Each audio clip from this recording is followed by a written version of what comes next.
Okay, multi-spool, and here we are at variable geometry. So that is actually used in all modern turbofan engines, although you would see it more in two-spool turbofan engines than three-spool, because with three-spool you have shorter, fewer stages on one spool.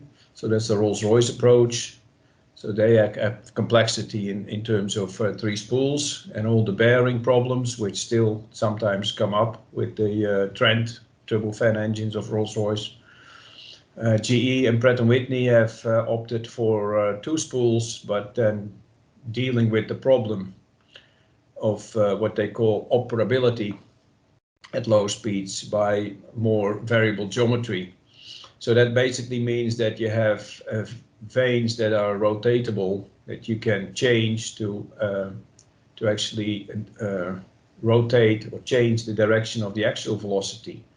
And that's what you see here. So if you move this red axial velocity vector, or if you rotate it to this purple one here, then you again actually move the relative velocity back to where you want it for a modest angle of attack of the rotor blade. So, and then if you see here, you see them all combined. So you see low speed stall problem, and you see the three different ways of dealing with it. So blowing off air, multi-spool, which means that you have a shorter. You can actually you will not you have a shorter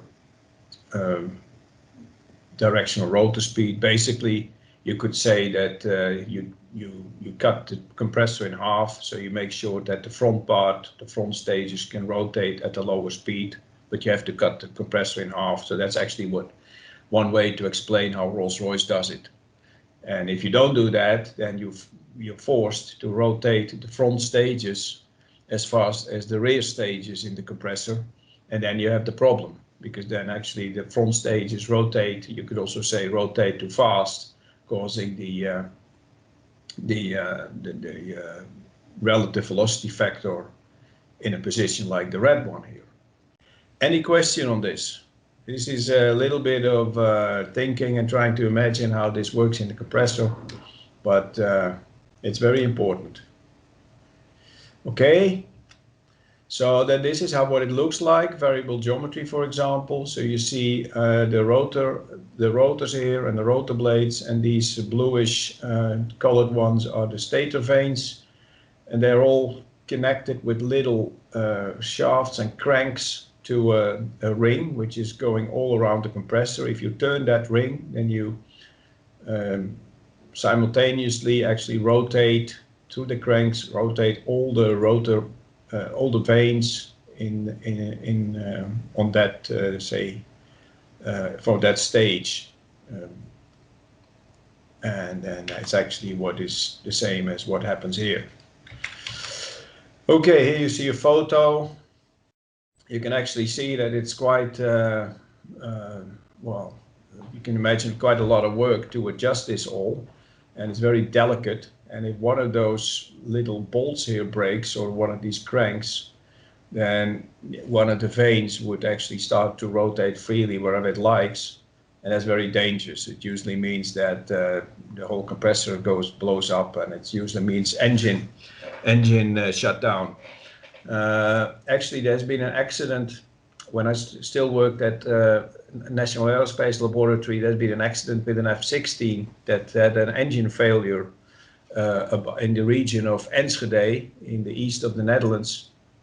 The pilot ejected, and the F-16 eventually crashed in a residential area.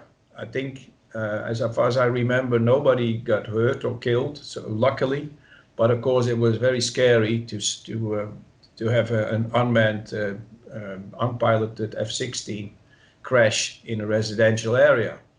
Now, a team of the company I worked for, it was NLR, went there to do investigation. They found actually that one of these cranks was broken, and they are because of all sorts of dynamic effects, there can actually be load and also a lot of vibration in these cranks. So it's very important that we are absolutely certain that they are they never break. And that one broke, only one. And then the aerodynamic forces on the completely mispositioned stator vane caused the whole compressor to crash and caused so much damage in the engine that it got on fire, I think, something like that. So it is a lot of small bolts, and you don't want to make mistakes here. They also need to be adjusted. So there's a lot of maintenance work. Here you see how it's controlled. Well, that's with a servo with air. That's not so interesting. This is stall for radial compressors. No, that's not so. And this is how stall, if you would at all be willing to represent what stall, how it would look like if you would cross the stall margin. So here you're on a speed line and you actually make the exit increasingly small of that compressor so that the pressure ratio has to rise. And eventually this is the last stable point, and then here suddenly it enters a stall, and then you do some measurements, but I wonder actually if this makes sense, because you cannot actually talk of uniform pressure ratio or mass flow at all anymore. It's a completely chaotic phenomenon what happens. You can recover, so if you after this happens suddenly slow down, so or decelerate the compressor, or you in a jet engine, if you cut the fuel flow, then suddenly the back pressure will drop of that compressor, and then it may recover and go back to normal operation again. Sometimes you don't get there, and you have to switch off the engine and start and try again, and even in flight. So heat losses, other components that have performance characteristics. I'm just going through that quickly. Okay. So we said that there's an equilibrium running line here through the compressor, and then if you do a cycle calculation for these points, but also for if you ignore actually the conservation of all the equations, then you can actually draw lines of constant T4, that is turbine inlet temperature, over compressor inlet temperature. So these are actually two temperatures in different components. This is actually a dimensionless form of the turbine inlet temperature for that engine. And you can draw these vertical lines, and you can see that if you increase the firing temperature of the combustor or turbine inlet temperature, you go to a higher equilibrium rotor speed of the compressor in that of that spool in the turbine. And then this is if you have a free running gas generator, and we're actually talking now aero engines. But if you would fix that speed because it's driving a generator on the ground, then you would more fuel and lower fuel would only move on a speed line. If you accelerate, so then you temporarily increase the turbine inlet temperature by more fuel, then you will actually travel along points here above the running line, and if you decelerate, you will actually go back below some sort of trajectory below the equilibrium running line. This is all off the ground. So this is comparison diesel engine. These are engines on the ground. Tank, American Abrams tank has two gas turbine engines in the back. So it's of course a lot of power with low weight. This is GSP as you know it. This is again GSP using to compare diesel engine with the turboshaft engine. Here you see how we also use the variable stator vanes to temporarily move the stall line left a little bit. So as I said, you can use the variable stator vanes to fix the problem of low speed stall problems. But in fact, you actually use it to temporarily drop the rotor speed, the corrected mass flow characteristics in the map. Now, this is also something that I want to skip, but it's actually, if you open the variable stator vanes, or if you close this variable stator vanes in a compressor, you actually have more room to accelerate. So you can actually shift the surge line to the left so that you can actually go further away from the equilibrium running line, meaning you have more extra power to rapidly accelerate that engine. And that's actually what modern engines do, both military and civil. Power limitation.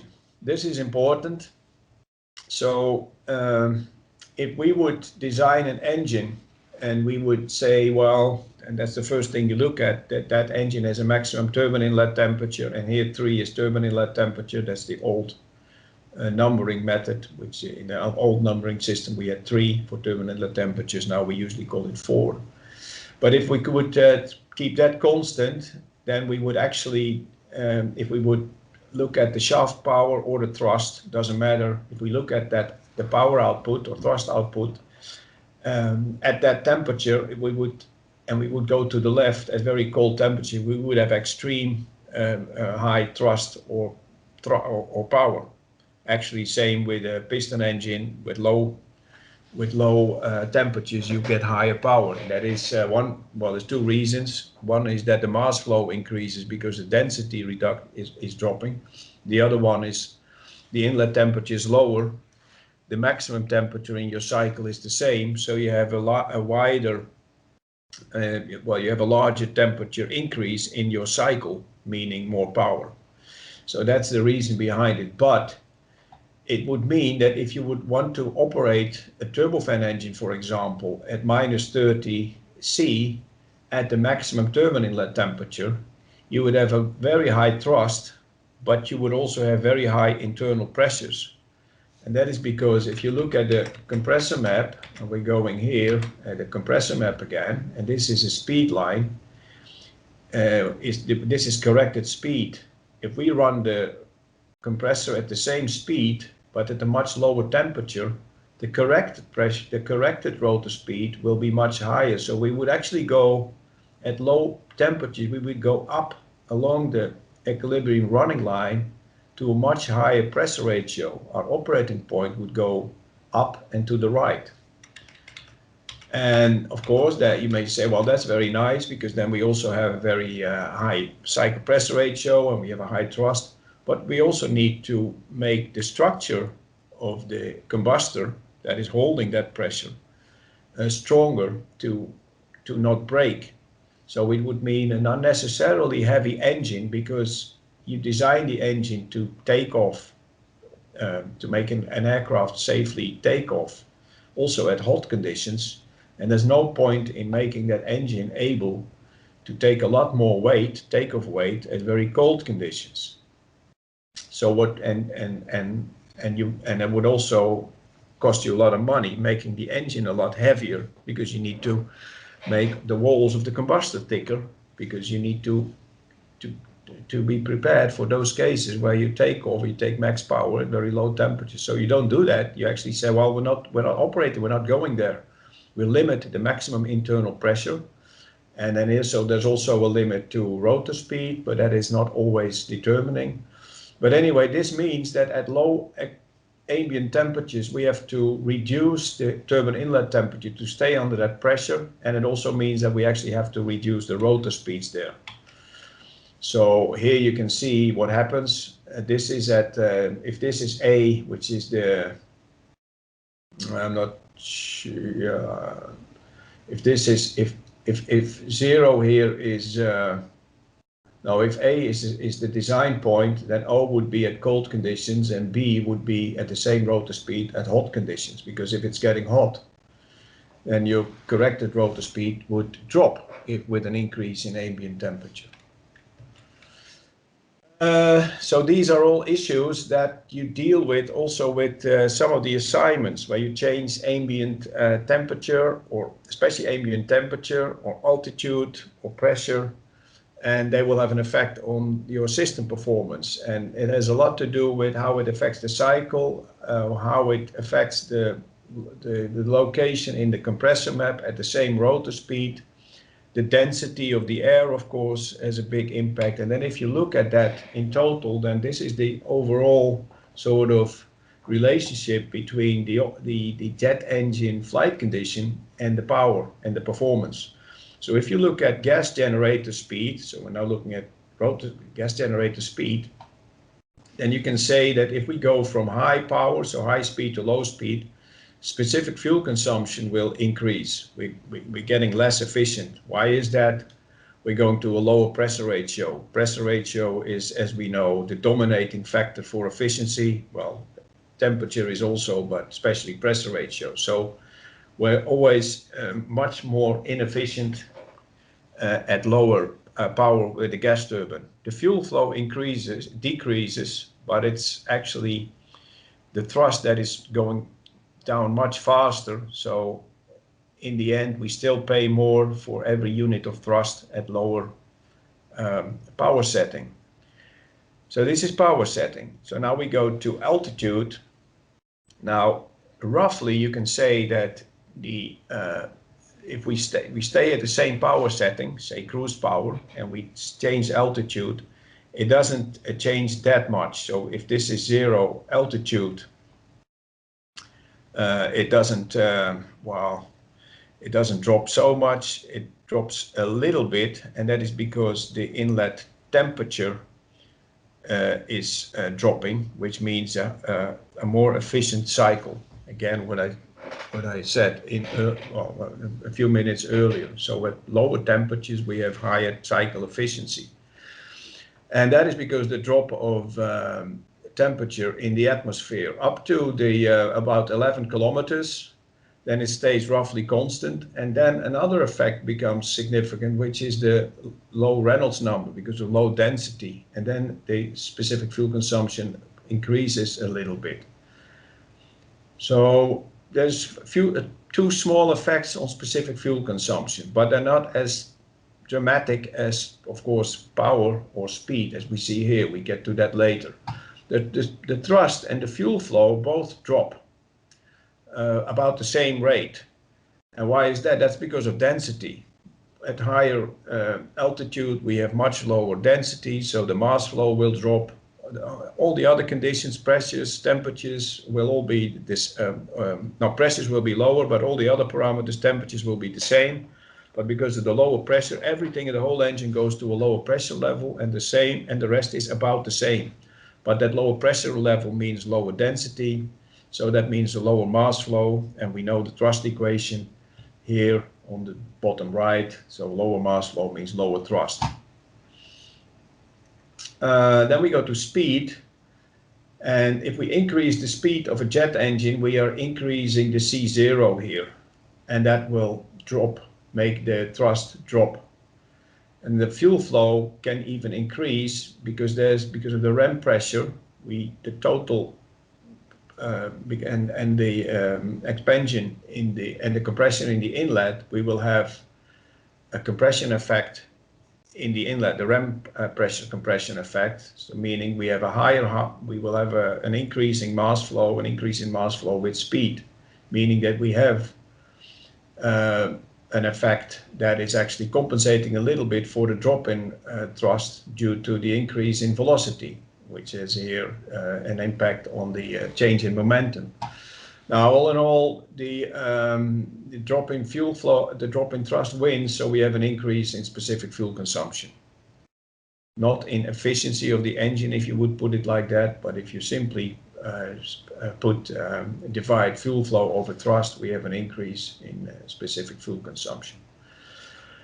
So these are all important to keep in mind if you do simulations of aero engines in your assignments and you're you're varying the operating conditions. Here you see temperature of the standard atmosphere, and here you see some other interesting pressure and temperature of standard atmosphere, interesting profiles. Yeah, these are all. I will put this presentation on Brightspace so you can have a look at it. This is other things that may happen, like if you fly above a volcano. That happened once with the KLM 747, and all the engines were basically sandpapered because of the the ash, and the engine were all shut down, and only after descending to actually a scary low altitude they were able to restart the engines. Contaminating with molten glass, that is also sand, which is in the inlet, which is at the temperatures in the combustor will melt, and then it will block the cooling holes. So there's some interesting problems there.